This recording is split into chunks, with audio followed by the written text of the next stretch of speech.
Nous vous avons parlé hier de l'effondrement des prix de l'immobilier en Floride qui permet à certains Canadiens de réaliser leur rêve, de mettre la main donc sur des résidences à très bas prix.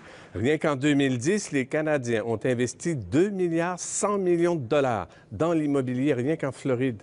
Mais comme nous vous l'expliquons ce soir, il faut être très prudent quand on s'aventure dans ce marché. Voici le deuxième reportage que j'ai fait là-bas avec le réalisateur Dominique Landry.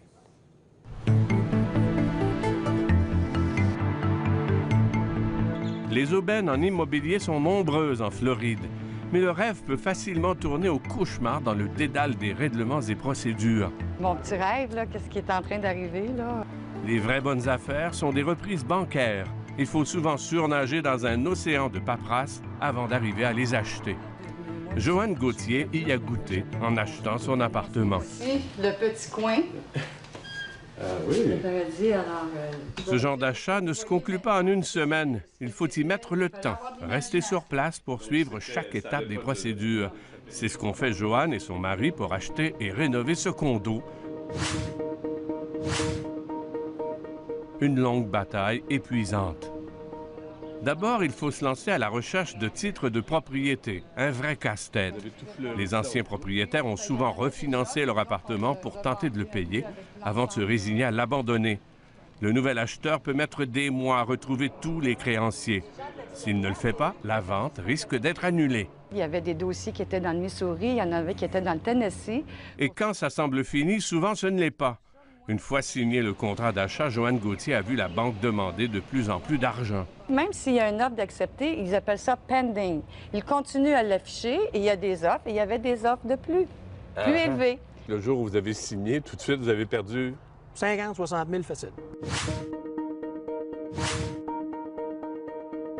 ça. Regarde l'autre côté, oui.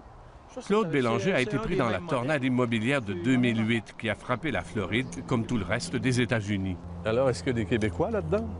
Oui, il y en a de plus en plus. Pourtant, il s'y connaît en immobilier. Il achète, rénove et revend des maisons ici depuis une vingtaine d'années. C'est ici à droite, c'est ça. C'est celui-là?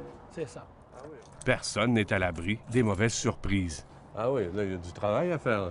Oui, il y en a beaucoup. Les reprises bancaires sont bien souvent des maisons abandonnées pendant 2 ou 3 ans.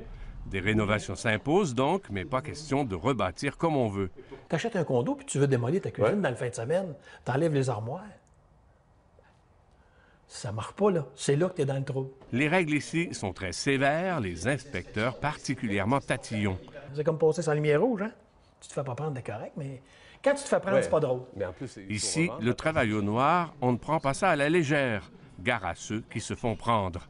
Qu'est-ce qui se passe Ils après? peuvent plus rien faire, Ils c'est sont marqué. paralysés pour tout de suite. Hein. Ils sont paralysés. Faut Là, qu'il ait faut réglé ses affaires faut qu'il avec aille la chercher ville. un contracteur général, un contracteur en électricité, un contracteur en plomberie, puis tout ça, là, ça recommence, là. Puis là, les filles sont doublées. Même en évitant tous les pièges, pas garanti que vous ferez une bonne affaire tout de suite. Je pense qu'il y a 150 buildings, me semble. Claude Bélanger croit qu'il faudra attendre encore une bonne dizaine d'années avant que les prix de l'immobilier se rétablissent. Le marché est saturé. L'an passé, ici à Palma, il y avait à peu près 650 condos à vendre. Puis d'après moi, la moitié de ces condos-là étaient achetés par des Québécois. On prévoit que 500 000 autres maisons saisies par des banques vont se retrouver bientôt sur le marché. Les prix devraient donc rester bas longtemps. Mais d'autres problèmes encore plus graves peuvent vous arriver.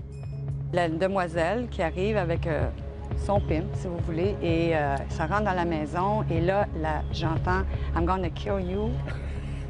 Je dirais pas le mot « bitch ».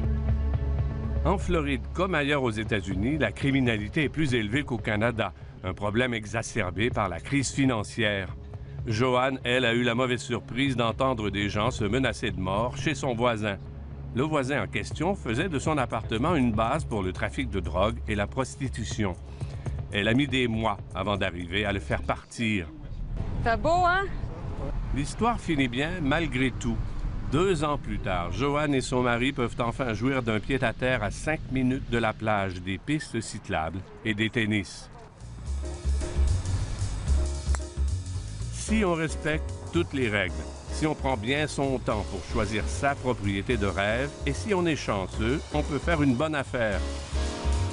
Parlez-en à Jean-Guy Sylvain, que nous vous présenterons bientôt.